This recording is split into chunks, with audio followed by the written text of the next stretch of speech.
الحمد لله رب العالمين والصلاة والسلام على أشرف الأنبياء والمرسلين وعلى آله وأصحابه أجمعين. Um, Assalamu alaikum wa rahmatullahi wa barakatuh. Um, I actually didn't have time this morning. I actually didn't have time, but I made time. All right. I made time this morning. Um, there was a post that, yes, the broadcast as guest is on. So if you want to chime in, feel free to do so. But let me make my point first before we get into a back and forth. So hopefully the back and forth is not necessary. Um, to understand is to be understood. All right. Before you can comment on something, you have to make sure that you understand. There's no greater injustice that one can do to their own intellect than to respond to something that they don't fully understand. Let me just be clear about that, because based upon based upon some of the comments that I saw, it's like, what in the hell were y'all reading? What were y'all reading? I really just, I'm really trying to figure it out. Like, I'm scrolling through some of the comments this morning, and I'm saying to myself, like, were you guys, like, were you drinking and partying and then stumbled onto social media and then fell into my page and then read something and tried to comment? Like, you can't comment on something, like, you can't live a life that is detached from Islam and then come to Instagram and come to a page like my page, and then and then try to comment on something like my comments, the stuff that I post on my page. Let me just say this for clarification purposes. The stuff that I post on my page, I am not some random, you know, uh, I'm not some random, self-made Islamic scholar. You understand? I did have some formal study of Islam. All right. I may not look like your average, white thobe, imama, kufi wearing scholar. All right. That's not me. All right. That's not me. However, I did have some formal study of Islam. All right. So when I jump out on social media and I put a post out on social media, trust me when I tell you that I have researched the issue, I have studied the issue before I put it out. This is not just, even if it's a random thought, it's not something that just whipped together real quick and thrown out on social media for the purpose of causing controversy. All right? Even though a lot of my posts do cause controversy. And so that's number one. Understand, like, when you come to my page and you see something on my page after scrolling through Instagram and, the music videos and the dance videos and the booty shaking videos and all the other stuff that you scroll through on social media, before you get to my page, all right? Before you get to my page, when you arrive at my page, I want you to look at my page with a clear head, a clear mind. And I want you to comment on my page like you got common sense. I want you to comment on my page, use your good old fashioned common sense. Shake out of whatever matrix you in when you arrive at my page and comment like you got good common sense. Otherwise, you're going to receive some backlash that you're probably not going to be pleased with. You understand? Don't go to my page, read something, misunderstand it, and then go to Facebook, start a post, start this or start that, and you half-ass understood what I was trying to say. All right, don't do that to yourself. You're gonna make yourself look like a real idiot, man. I'm just being honest with you, and I'm talking to sisters in particular, because it was you guys that I was it was you guys that I was trying to defend. And it's sad that, you guys misunderstand something and then you run with what you misunderstood. So let me read the quote back to you. All right. My quote was, "Dear men, dear Muslim men." So for everyone who said, "Oh, well, what about the men taking responsibility?" Whatever, the post was for men. The post was for men. It was not for women. I don't even know why all you sisters were commenting underneath the post. Meanwhile, men ain't saying nothing. Men sitting there scratching their head like, I'm gonna leave that one alone. You know what I mean? I might have been guilty of that. I might know somebody who I'm not touching it. You understand? Meanwhile, men, it's kind of like treading lightly on it. And then you got women jumping out here starting all of these ridiculous arguments about, oh, the mistress, what about if he wifed her? It's like, are you kidding me? Are you kidding me? Are you kidding me? Now we about to unpack this bag. I got my coffee. I got a few minutes to spare. We're gonna unpack this whole entire bag. I'm not saying that they were guilty, but if you throw a rock in a crowd of dogs, the first one that bark is usually the one that got hit. The first one that barks is usually the one that got hit. I ain't saying nobody did anything. But what I am saying is, for a lot of the sisters that were commenting in defense of the man marrying his mistress and making it right and making Toba and doing it the right way, perhaps that was your narrative, or perhaps somebody that was their narrative. I'm not here to placate people's feelings. I'm sorry. I'm not here to placate people's feelings. As Ibn Taymiyyah said about Ibn al-Qayyim said about Ibn Taymiyyah, Shaykhuna ahabbu ilayna wal haqqu ahabbu ilayna minhu. That our Shaykh Ibn Taymiyyah is most dear to us, but the truth is more dear to us than him. We love the truth more than we love him. So while I, love the Muslim community, while I love the Muslims, whatever the case may be, but at the same token, I love the truth more than I love anybody, even if it's against my own self. Sometimes you got to just hang your head low and say, you know what, you're right, and own that. You know what I mean? And own that. But don't come with the sidebar conversations trying to dismiss the truth of what's being presented there.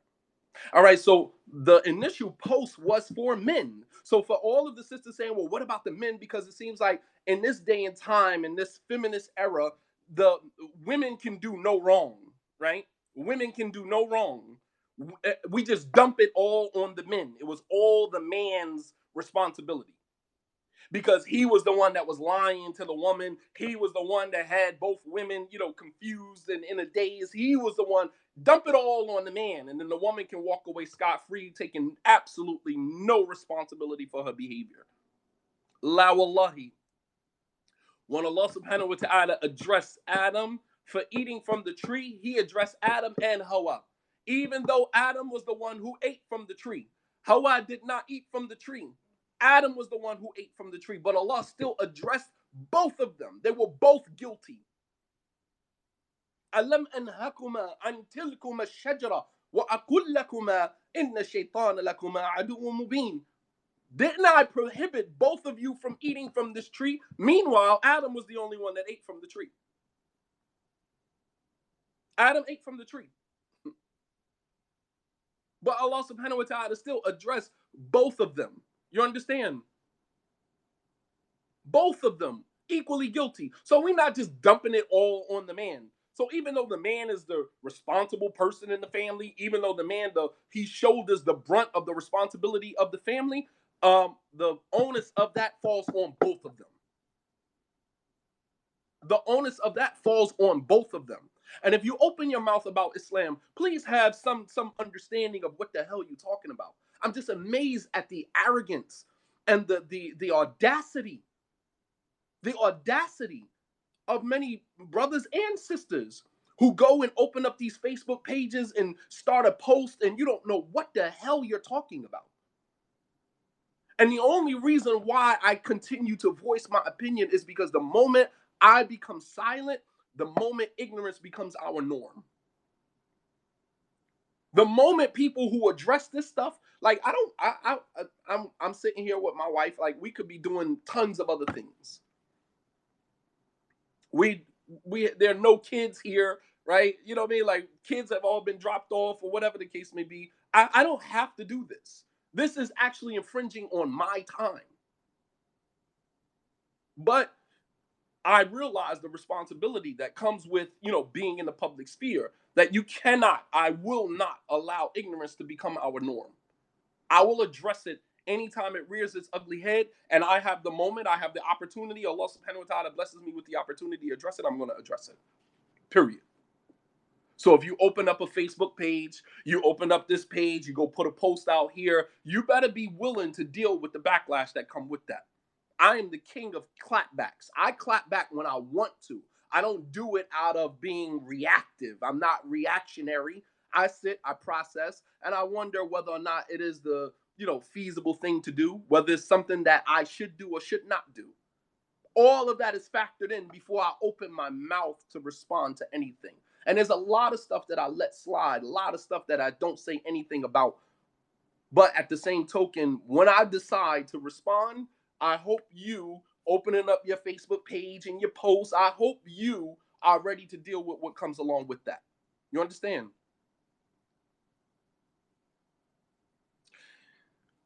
So the initial post was for men. So for all of you women talking about, well, what about the man's responsibility? Whatever, the initial post was to Muslim men. I started off the post, dear Muslim men. Dear Muslim men. For those of you who are in polygyny or looking for polygyny. So here again, the context of my statement is as it relates to polygyny. Polygyny, not in monogamy.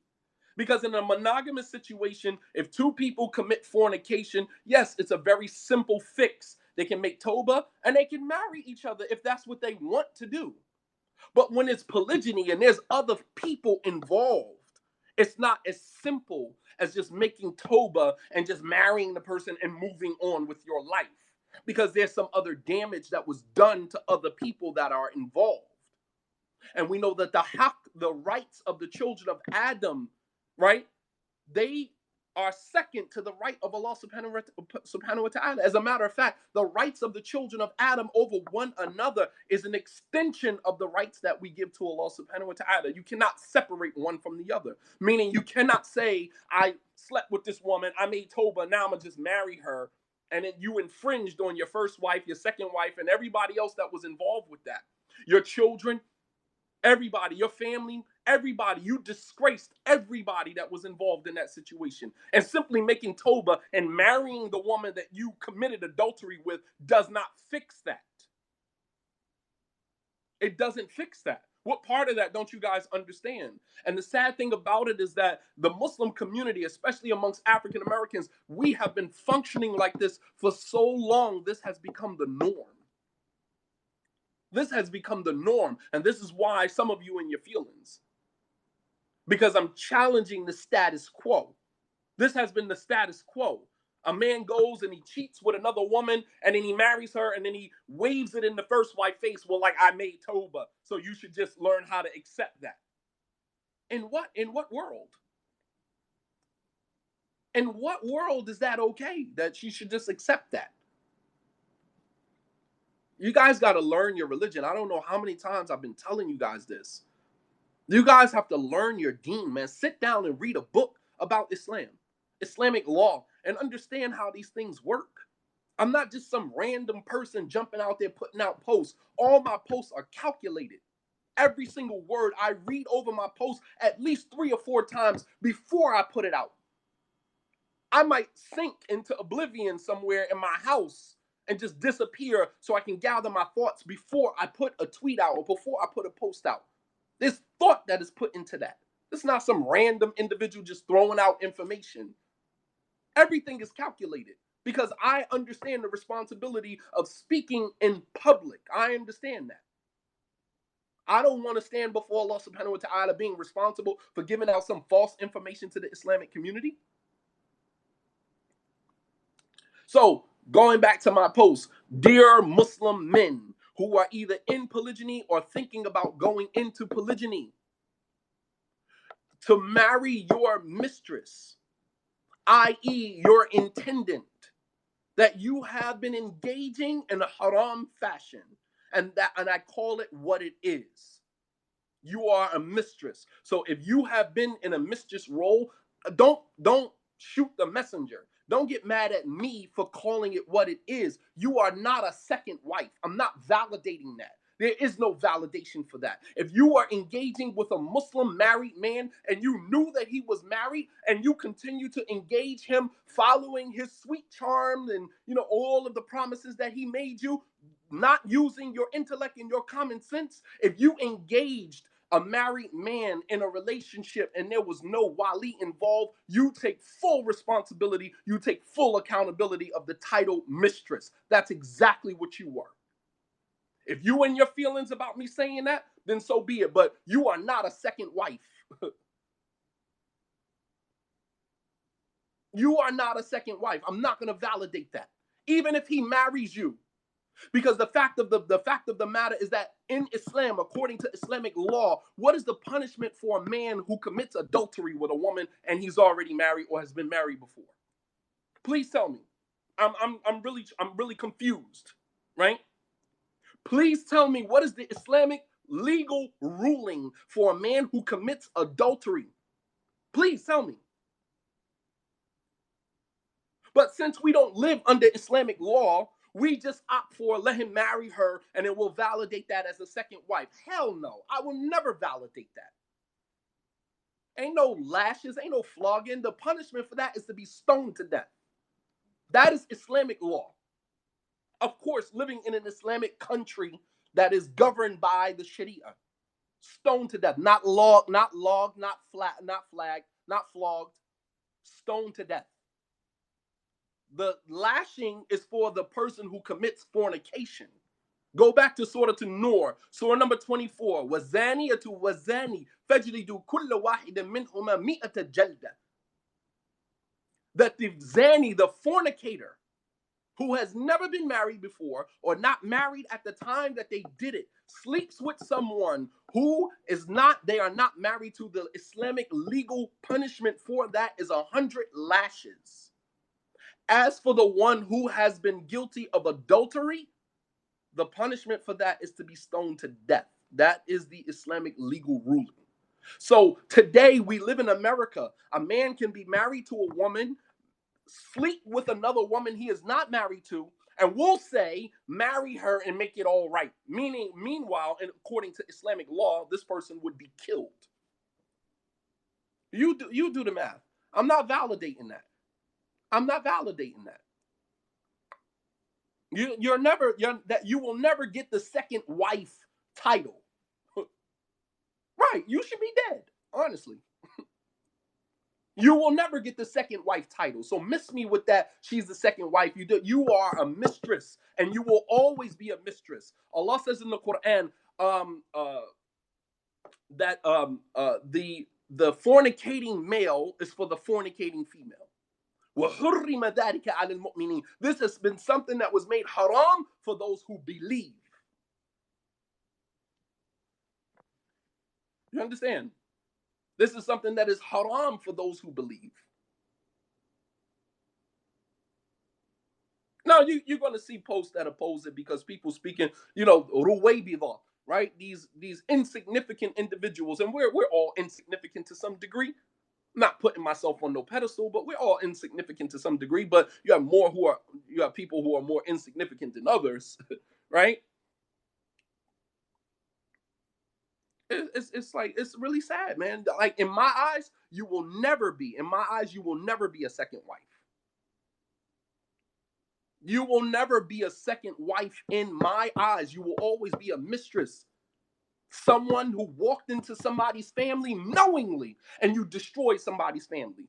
You contributed to the destruction of somebody's lineage. Well, and here again, I'm not talking about a man and a woman who slept with each other and then they decided to make Toba and stop and then get married. That's an easy fix.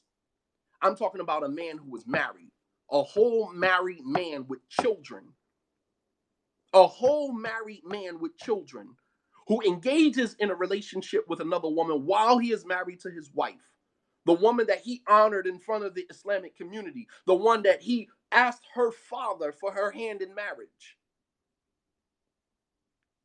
And then you turn around and you engage in a haram relationship with a woman on the side. And then when your wife catches you, or when you're tired of sinning, you decide, I'm going to make this right by marrying her.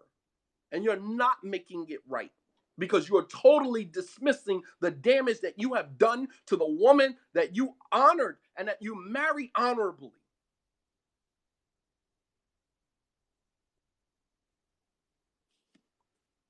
I'm not saying that the hookum on them as it relates to the rest of their life is zina. I'm not saying that.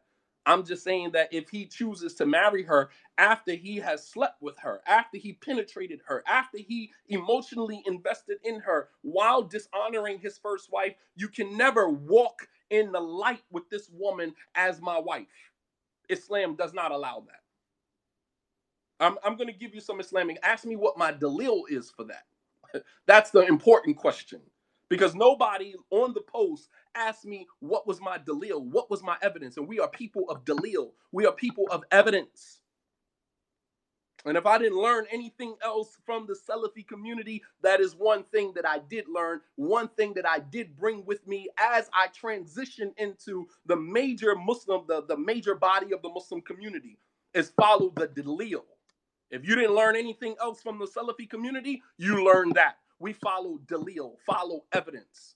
It's not about what I think, how I feel, what this scholar said, or what is, the status quo in the Islamic community. La wallahi, we follow dalil, we follow the adillah.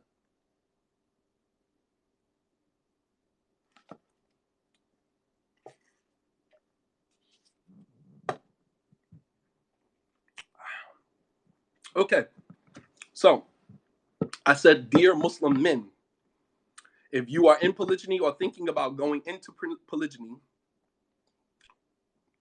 and you marry your mistress, i.e., the intendant that you were engaging in a haram manner. And I'm looking for, I asked yesterday for dalil for this term intendant. Nobody still gave me any dalil. And this has been something that has been very common in the Muslim community for the longest. Where do you guys get this term, my intendant? Where do you get that from? I'm very curious. I'm still asking for the dalil. And then once you give me the dalil for the intendant, then because basically what you're saying is we're using non-Muslim terms, and that's basically your fiance. That's what an intendant means. That's the context of the word intendant. That's your fiance. Okay. The person is not your wife until you marry them. Period. Show me in the Islamic, legislation that there's another word. You're either married or you're not married. Period. You're either married or you're not married. There is no other term.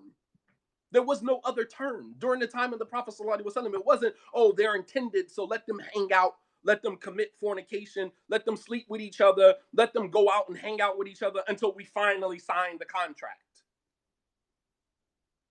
Where do you get that from?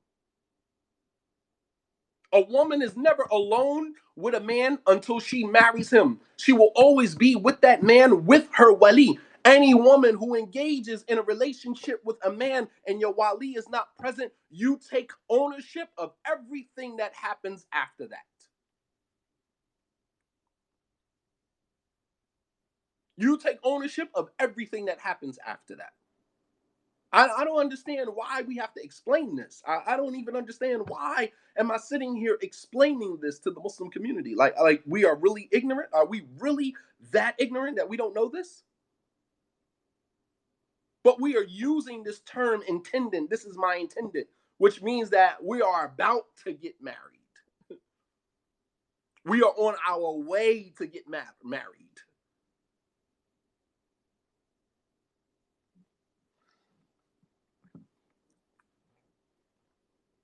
No, a khatib, al-makhtub, is someone who was proposed to. When they do the khitbah, when they do the proposal, everything is done right there. Either they make the proposal and give the woman time to, go and doll herself up, as they did with Aisha and as they did with many of the other sahabiyat. All right.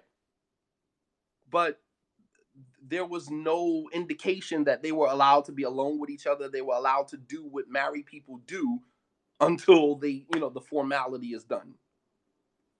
There's nothing in Islam that justifies that. Nothing. And I stand on that.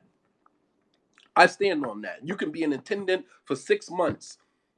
As long as you did not sign the marriage contract and the father did not give you the okay based upon her okay, you are not married. Okay, I said that if you marry your mistress, then you are dishonoring someone who is honorable, your wife, and you are honoring someone who is dishonorable, meaning your mistress. So let me explain that. If a man is married to a woman, he married her in front of the Islamic community. He followed the Islamic protocol. There was a wali involved, her father, her uncle. Wali was involved, right? From the beginning of the process to the end of the process. Her parents were aware of the marriage. They got married in the masjid in a public space. Everybody, friends, family members came out to honor that marriage, that union. He married her in an honorable fashion. For years, he has come in front of the Muslim community with this woman as his wife. Anytime a man steps out in public with a woman and addresses her as his wife, that is him honoring her. When the Prophet ﷺ married Sophia, he married her outside of Medina. So there were a lot of the Sahaba who did not attend the nikah. They weren't there. They didn't know that he married her. When he got into Medina, he was performing i'tikaf in the masjid during Ramadan. Sophia brought him some food to the masjid and stood and talked with him until it was almost sunset. The Prophet ﷺ, doing the honorable, chivalrous thing to do, is to walk his wife home. He stepped outside of the masjid to walk Sophia home. Two men were walking behind him, did not know that Sophia was his wife, right? And they began walking fast, walking past him. The Prophet, he saw what was happening. So rather than let the shaitan come in between that situation, he called them back. He said, Ta'ala, come here. He said, Innaha Sophia. This is my wife, Sophia. He identified her as his wife in public. That was to honor Sophia. This ain't no side chick. This ain't just some random woman that I'm walking with. This is my wife, Sophia, that gave honor to Sophia. You understand how that works? When you bring a woman out in public and you identify her as your wife to the public, that is a form of honor. Which means to marry a woman behind closed doors and not let anybody know about it is dishonorable. It's dishonorable. So I'm saying to the women who agree to these things, the brothers tell you, oh, my first wife, not, let me work on my first wife. But meanwhile, we're going to keep this a secret. Hell no. Since when? When? When is that okay? When is that acceptable? For you to say as a woman, all right, I'll stay tucked away somewhere quietly until you work on your first wife, until you get her to figure it out and to accept it. And meanwhile, in many instances, in most instances that I know of, they never accept it. Because the fact that the man put you in a bubble somewhere, tucked you away somewhere, it appeased the feelings of the first wife. And so once she gets you going and knows that she can get you to do that, she will never acquiesce. She will never accept the situation. And women, you take ownership of that. No man can marry you without your permission. So miss me with all of the bull crap talking about, well, the brother lied or whatever the case may be. No man in Islam can marry a woman without her consent. You take full ownership of that. So if you're a mistress or you playing a mistress role, then you take everything that comes along with that. That's your responsibility. Because you could have said, no, I'm not going to accept. That's not going to work for me. If you can't bring me out in public like you do with your first wife or your second wife, if you can't bring me out in public and show me to the public and announce me and address me as your wife in public, I don't want to be a part of that. You could say that. You could say that, but you don't. And then when things go sour, then you sitting there talking about, well, that's all his fault. He married me. He never introduced me to his family. He never. So you was cool with that? What was you doing the whole time? What were you doing the whole time? I'm curious because it's like we like to dump everything on the man. Meanwhile, the woman takes zero responsibility for the part that she plays in it. Zero responsibility. Nobody can do to you except what you give them permission to do. Nobody can do to you except what you give them permission to do. Which is why in Islam, a woman is not married without her consent. Then when he divorces you and then goes back to his first wife, which is what he's going to do anyway, you already knew that. Your womanly intuition should have already told you that that's the direction, that's the route that this is going to end. There is no light at the end of that tunnel. There is no light at the end of that tunnel.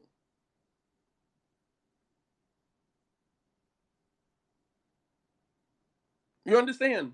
I hope you guys are listening. There is no light at the end of that tunnel. He tucked you away somewhere in a closet somewhere, in a back room somewhere, and tell you to hold tight, be patient, and let me work. There is no light at the end of that tunnel because it was dishonorable from the rip, from the very beginning. It was dishonorable. So, what we do, right? So the man, he's married to this woman. He honored her, his first wife, second wife. He honored her in front of the community, married her, brought her out in front of the community as his wife, right? Did all of that. He did everything right. Then he goes down this path for whatever reason. I don't know. Men get caught up. He goes down this path and he begins to engage in relationships with women. All right. Because if he did it with one, 9 times out of 10, this is not the first time or the second time that he's done it. These issues go on in other cultures. Please do not make African Americans look like we are an anomaly. This stuff goes on in other cultures at levels that are unprecedented. Why? Because in other cultures, it's cultural Islam. At least with African Americans, for the most part, we at least try to stick to the Quran and the Sunnah. We at least try to follow and adhere because many of us are converts. So we don't have a cultural reference for Islam. You understand? It goes on in other cultures on levels that are far beyond what I am addressing now in the Muslim community. Trust me. Let's not make this thing like this is a black thing. This ain't no black thing, man. Don't make me start quoting to you cultural references of how this stuff, manifests in other cultures. La wallahi. Don't do that. This stuff goes on everywhere. It's not a cultural thing. It's an ignorance thing. You understand? It's not a cultural thing. It's an ignorance thing. Wherever you find ignorance, you're going to find this type of nonsense, these type of shenanigans going on. Period. Period. So he honors the first wife, does everything right. Then he turns around and engages in a relationship with a woman on the side. His wife finds out about it. In many instances, the first wife finds out about it. He's sloppy. He finds out about it, womanly intuition, whatever the case may be. He gets caught out there.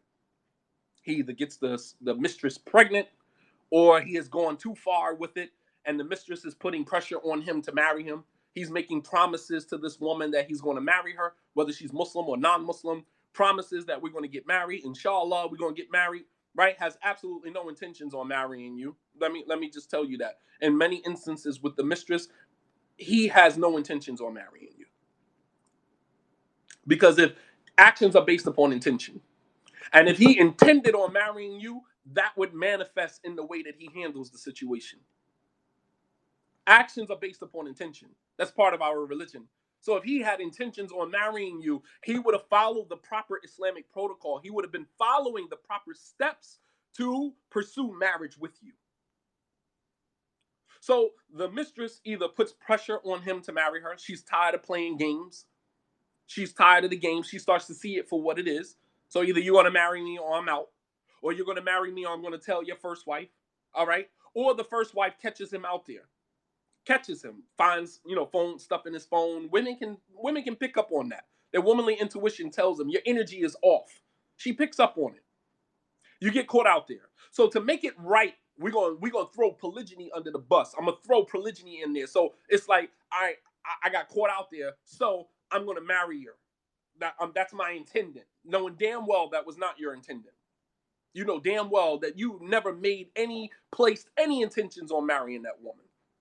But because you got caught out there, or the woman put pressure on you, or you got tired of sinning, right? You say, I'm gonna throw polygyny out there. I'm gonna marry her as a second wife.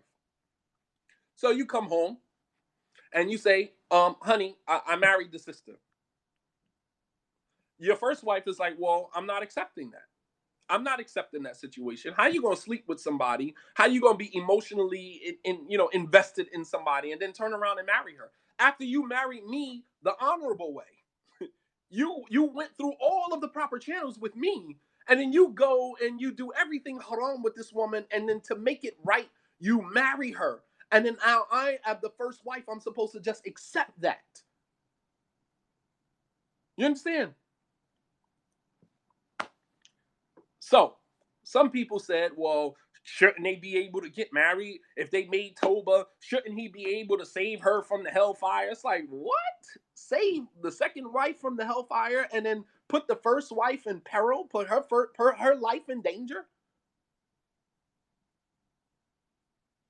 You understand what I'm saying? Like, all right, you're trying to make this right, but what about the first wife?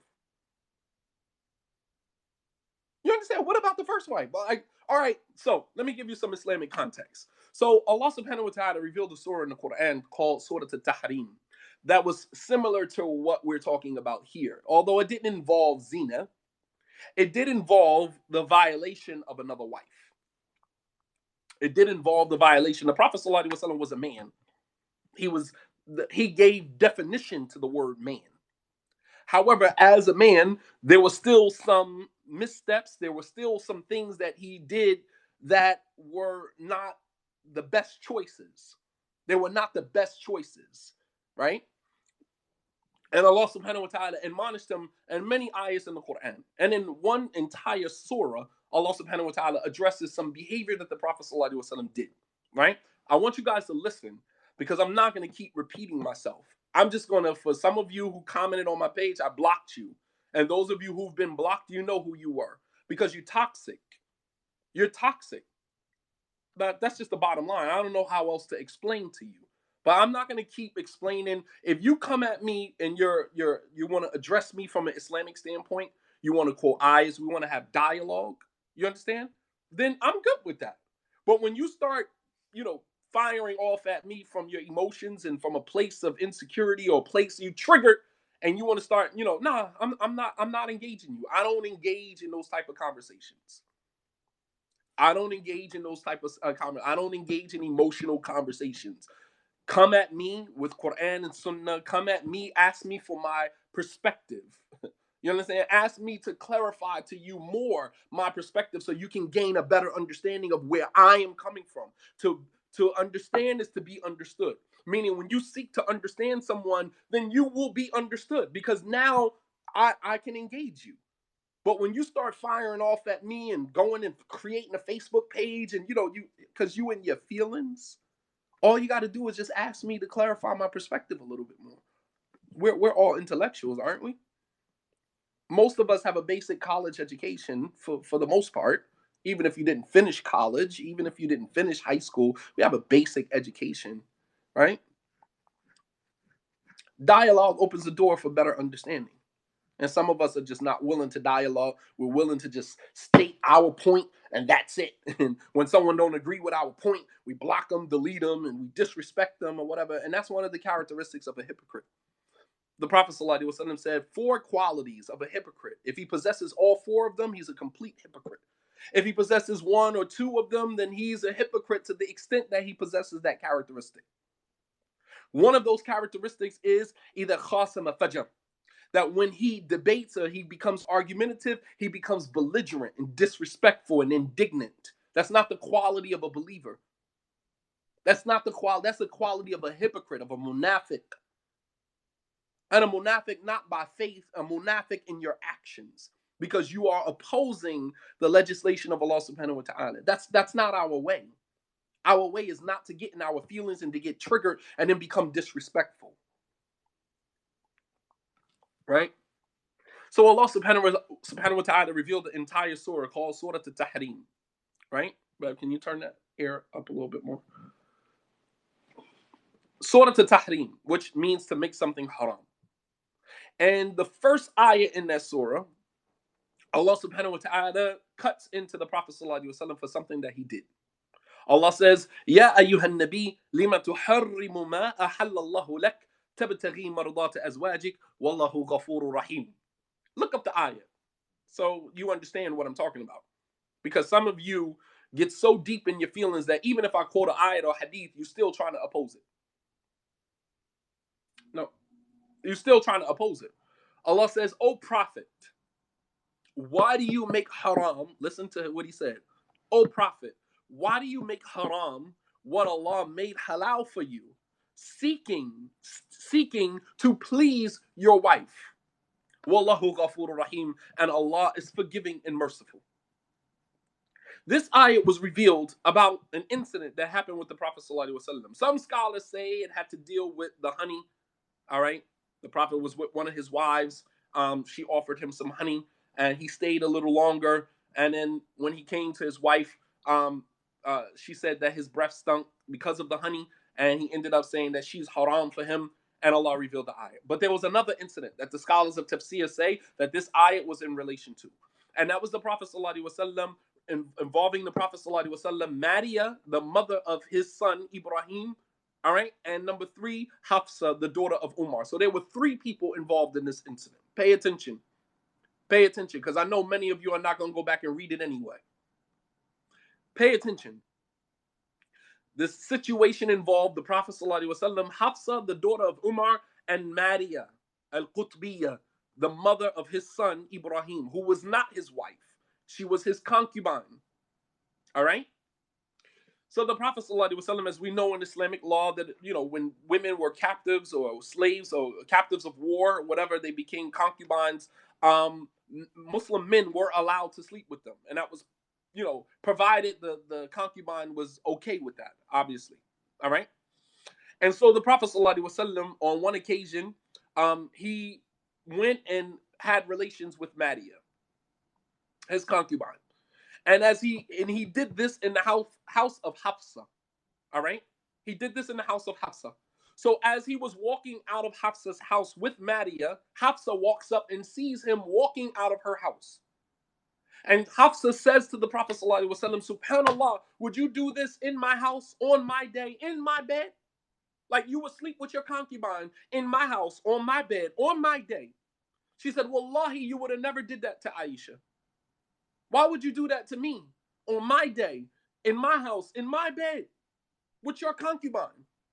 You guys, tasawwur al-mas'ala. Are you guys envisioning the situation here? So what did the Prophet ﷺ do? The Prophet ﷺ sought to make it right. He realized that he violated his wife. He realized that he did something wrong. He violated his wife. Maria was not his wife. That was a concubine.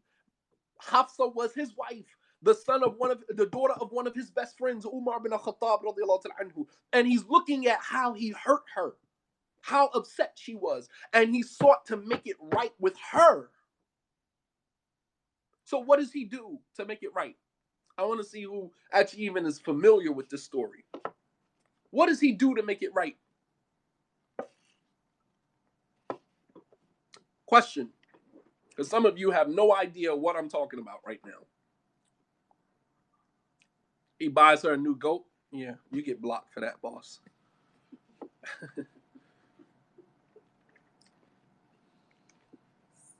He offered to divorce or leave the concubine. Close. He makes Maria haram for him. There you go. He told Hafsa, "I will never go to Maria again. I will make her haram for me. I will never go to her again.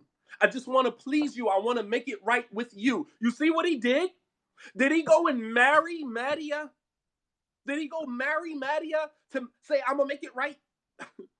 No, because his initial obligation was to the woman that he was married to. You understand? His responsibility was to the woman that he was married to. So if a man gets caught cheating, right? Going back to our situation, if a man gets caught cheating with his mistress, the way to make that right is not to marry your mistress. And further the disgruntlement, further the bitterness, further, the pain and the trauma of your first wife. That's not how you make that right. He said, "I will make Maria haram for me. I will never go to her ever again." And Allah subhanahu wa ta'ala revealed the ayah, "O Prophet, why are you making haram what Allah made halal for you? The concubine is halal. Why are you making it haram for you, trying to please your wife?" What the Prophet ﷺ should have done in that moment was to just stand in his discomfort. I'm sorry, I didn't mean to do that. But he tried to make it right by making the woman haram. But we don't see that being done. We don't see that being done with today's time, with men getting caught up with their mistresses. We see men in the Muslim community, you guys have validated that bull crap. Just marry the woman and make it right. Okay, but what does that do for the first wife who you marry in an honorable way? What does that do for her? What does that do for her? You're only furthering her trauma. Meanwhile, you can say, well, I married her, I made it right. Okay, but you made it wrong with your wife. What you should have done is just to say, you know what? I'm done with this situation. We did something that was totally haram. I gotta live with that for the rest of my life. I have to stand before my Lord subhanahu wa ta'ala with that sin. I'm not marrying you and furthering my trauma, furthering my pain, furthering the pain of my wife.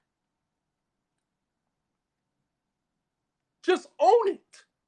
No, we're gonna marry the mistress and make it right. And you guys are sitting here validating that stuff. You have got to be kidding me, man. The Prophet ﷺ said, I'm making her haram for me. I will never go to that woman again. Just to please my wife, I did something wrong. I violated you. Because your initial responsibility is to the woman that you are married to, not the mistress that you are sleeping with. You understand? So I'm sorry if there are a lot of mistresses out there that took offense to something that I said. But I can't validate that, man.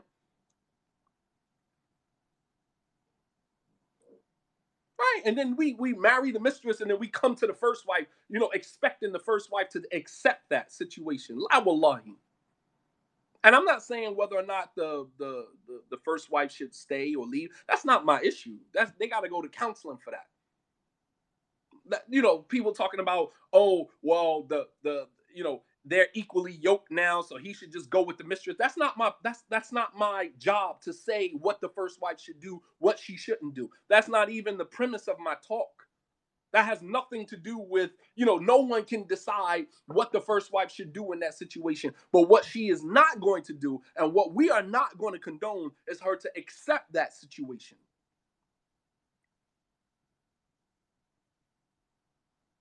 She should not have to accept that situation. Subhanallah, in the Muslim community, we have shamed first wives, second wives into accepting these situations, man. It's really sad, man. You guys are a sad bunch of people. I swear to God. I swear to God. I swear by Allah subhanahu wa ta'ala. I have never seen anything more despicable in my life, man. That we will shame the first wife, shame her and blame her and criticize her because she won't accept polygyny. But then look at the foul way that he went about doing it. And we still want to impose on her to accept that? You have got to be kidding me, man. Dhulm ala dhulm. The Prophet ﷺ said, "Dhulm dhulumat yawm al-qiyamah." That oppression is darkness on top of darkness, yawm al-qiyamah. And we are oppressing people, man. Right, you just told to fear Allah and be patient. Be patient with what? You marrying your mistress? Negro, you got to be kidding me, man. You got to be open. Nah, I'm open to what is halal. I'm not open to what is haram. I'm sorry. I ain't going to never be open to that. Aisha radiallahu ta'ala anha, she said that the Prophet sallallahu alaihi wasallam ma khuyyira bayna imrayn illa ikhtara aysarahuma ma lam yakun fihi itham. Aisha radiallahu ta'ala anha, she said that the Prophet sallallahu alaihi wasallam was never given two situations except he chose the easiest of the two. So as long as there was no sin involved. You understand?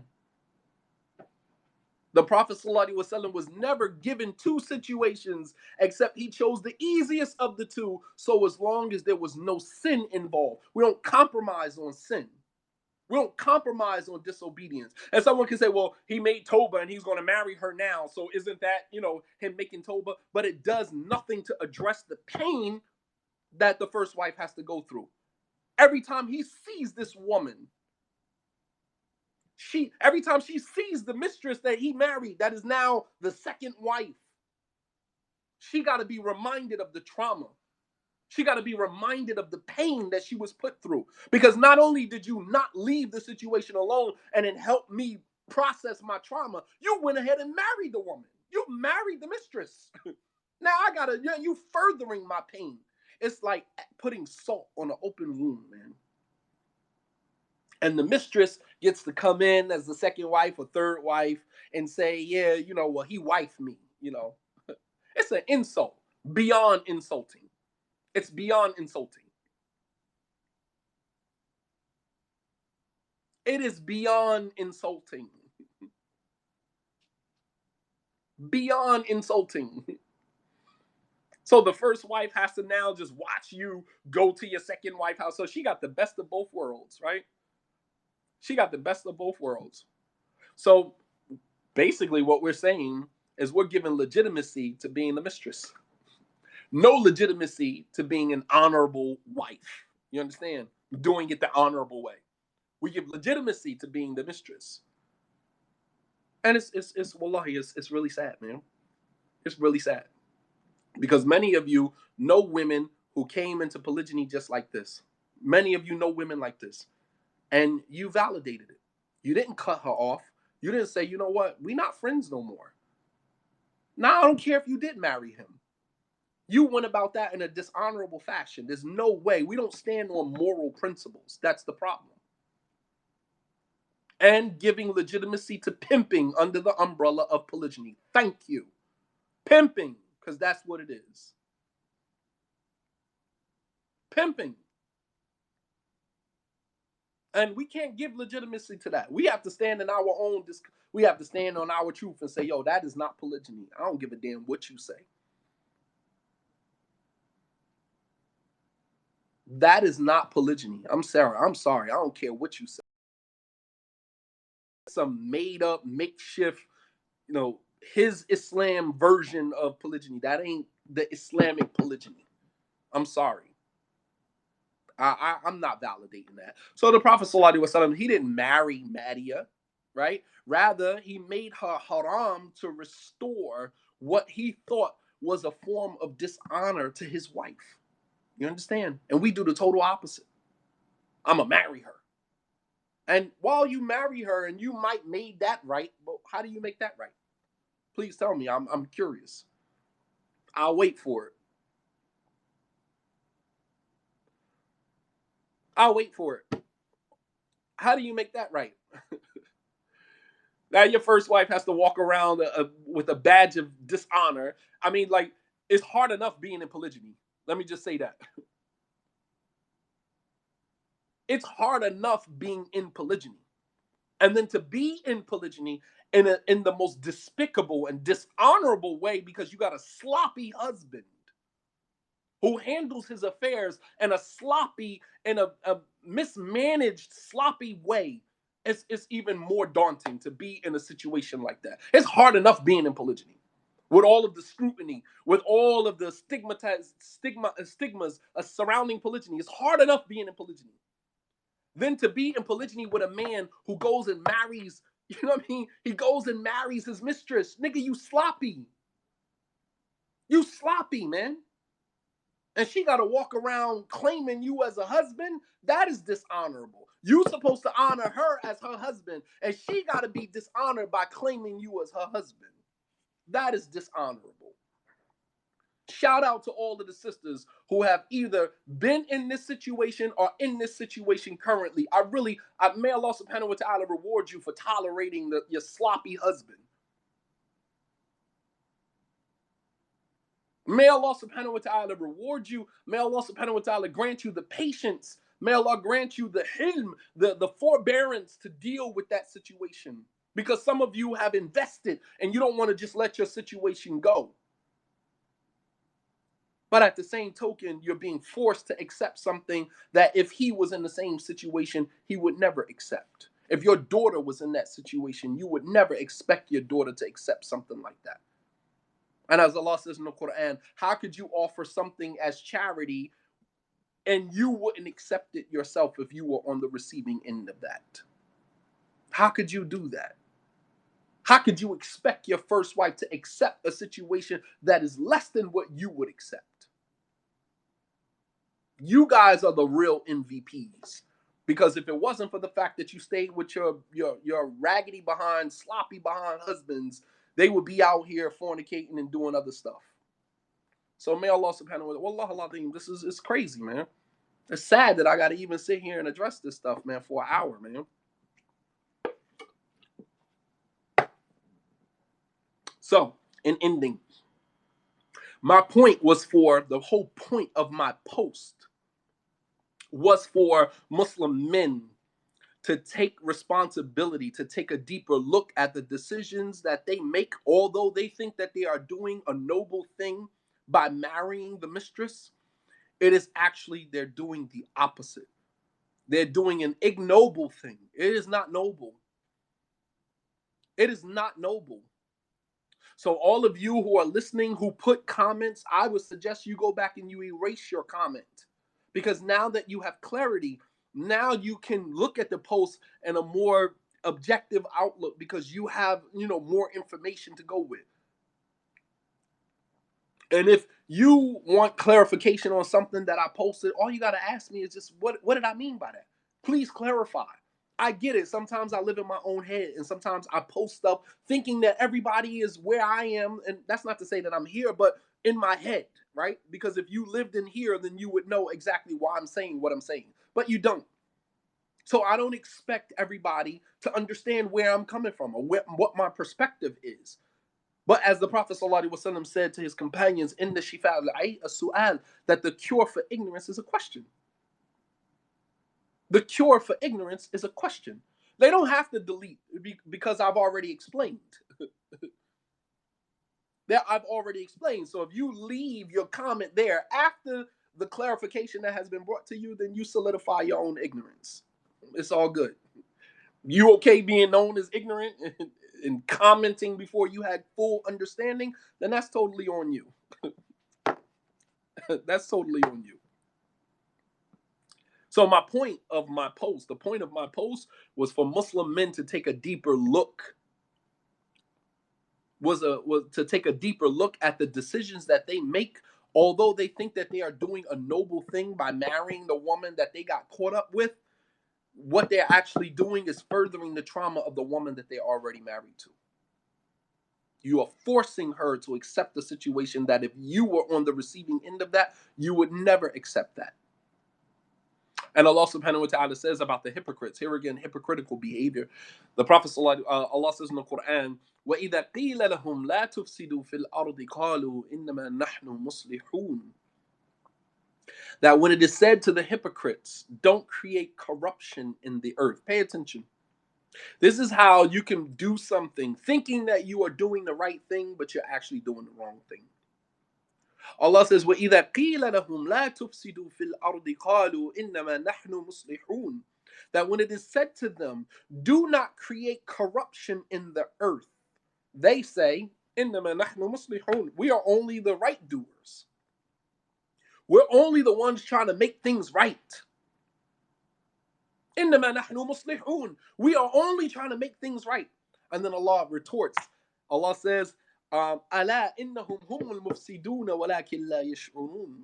Indeed, they are the ones that are making things wrong while they don't even realize it. While they don't even realize it. Brothers and sisters, I am appealing to you. Please go back and learn your religion. Please go back and read the book of Allah subhanahu wa ta'ala. Read the tafsir. Go back and read. Go back and replay what I said over and over again until it clicks. What happens is a lot of us are detached from Islam. And so then we stumble onto a page like my page or somebody else's page where we're talking about real issues in the Islamic community. And then you chime in with a very elementary understanding of Islam and you end up making a fool of yourself. And then you blame others for not understanding your perspective because you don't have a perspective. You don't have a perspective, period. I don't want to start calling names out, but if I see, if I see you taking shots, man, like I am a advocate that as long as you don't call my name, I don't have to pay attention to you. When you mention my name, you got my attention. So if you put a post out, you put a Facebook post out or whatever the case may be, Just don't mention my name. You can use all of the innuendos, you can use all of the indirect language you want to. I probably will never respond because you don't have my attention. When you mention my name, then you got my attention. That's not a place that you want to go. Because you have to answer to Allah subhanahu wa ta'ala for what you say. I haven't given you guys anything that was outside of the Quran and the Sunnah. I haven't given you anything that was from my own personal opinion. I gave you strictly what Allah said, His Messenger said. Sift through, comb through what I said, and then go through somebody's Facebook page or this person's page and tell me how many ayats they quoted. Tell me how many hadith they quoted. None. You have to answer to Allah subhanahu wa ta'ala for that. Allah says in the Quran, وَلَا تَصِفُوا بِأَلْسِنَتِكُمُ الْكَذِبِ هَذَا حَلَالٌ وَهَذَا حَرَامٌ لِتَفْتَرُوا عَلَى اللَّهِ كَذِبًا. Do not say with your lying tongues that this is halal and this is haram, lying on Allah, inventing lies on Allah subhanahu wa ta'ala.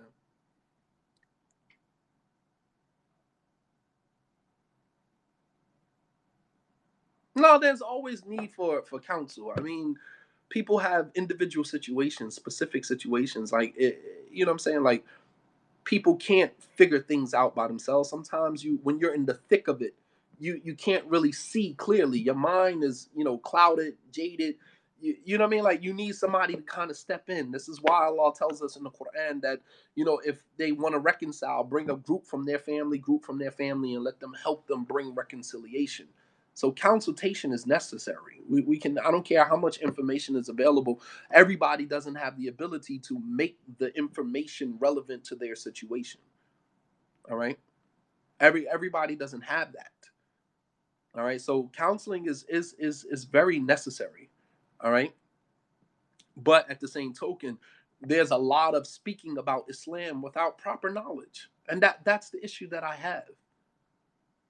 One of the things that I can say in the Salafi community, that there was very little, I don't know about now, but back when at a certain time in my life, the only people that had the gall and the audacity to speak about Islam were the major students of knowledge and the people of knowledge. The common folk, the common Muslims, they relied on the people of knowledge for understanding and clarity. And then now, as I transition into the larger Muslim community, you find that everybody has an opinion, and nobody has any sound knowledge. Yeah, I'm sure it's different now. I mean, the scholars have a saying, "Likuli qawmin warith," that for every group of people, there's someone to inherit their nonsense, so inherit their ideology. So as the generations grow, as the generations of people that come after, they're obviously less and less educated than the people who preceded them. You know, and that's just life. That's just how it goes.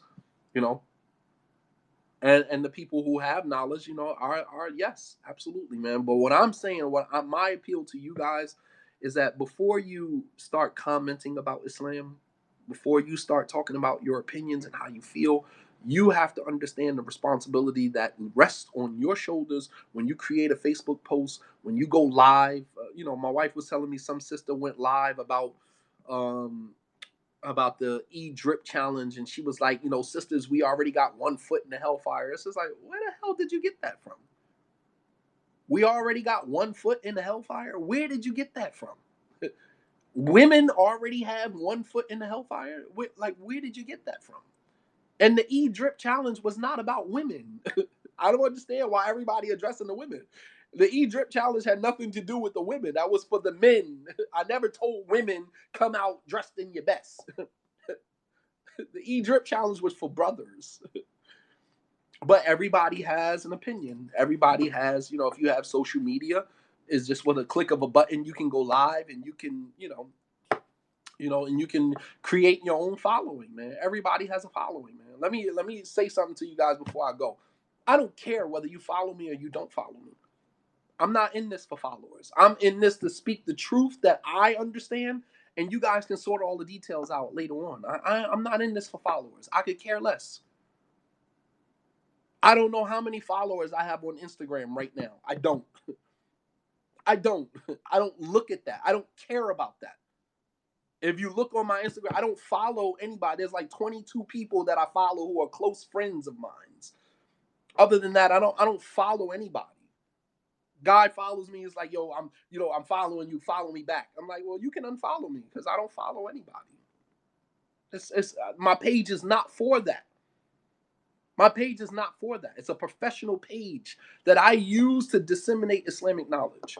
Sometimes I put funny things on there. Sometimes I try to be, human, just to kind of break the monotony a little bit. But at the same token, my page is professional. I'm there for a reason.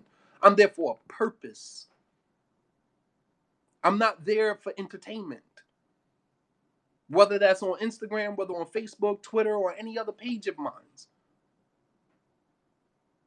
Anywhere where you see Shadid Muhammad and I am behind that, that is professional. That is with a purpose.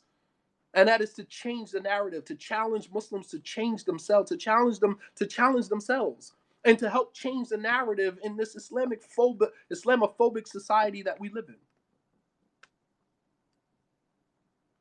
But I'm not in this for followers. People say, oh, well, maybe he want followers. Well, I'm not in this for followers. You say that because that's what you in it for. I don't care about following. You can unfollow me. Like if something that I said that you disagree with, that you don't like, that triggered you, that got you in your feelings, you're free to unfollow me because I never asked you to follow me to begin with. I never asked you to follow me to begin with. I spoke my truth. So if you found my page, however you found it, and you found that something that I said, my truth conflicts with your truth, then you are free to unfollow me. No harm, no foul. I will not take it personal. But we have to be honest. Like when we start talking about Islam, it's a whole nother conversation, man.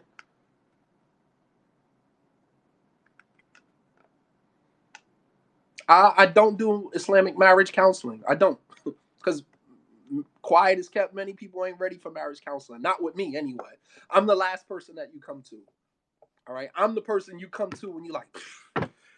I gotta send this guy email, man. Let me go talk to this guy. I'm the guy you don't want to talk to, right? So you might want to find somebody else first. I'm the last resort when you don't want to hear what I gotta say, because that's just the way that I'm built, man. I'm sorry. I'm hard on myself. The same way I am, that's how I am with my own self. So don't take it personal. Allah subhanahu wa ta'ala wired me like that for a reason.